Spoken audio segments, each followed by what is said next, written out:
Alright, I think I'm on, let's see, that's 1, 2, 3, 4, 5.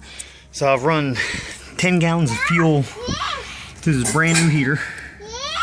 You can see the wick. I'm about to do a dry burn. I don't think it really needs it. And as you can see, the wick is still in damn good shape. Huh. What do you think of that?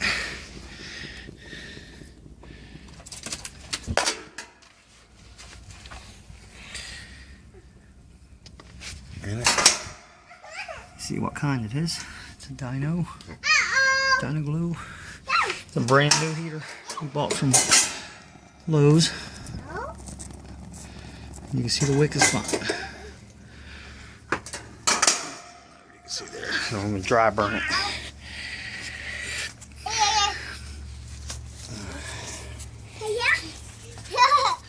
We've been running off-road diesel through it. So that's 10 gallons at least of off-road diesel. And I'll give you an update when it's done.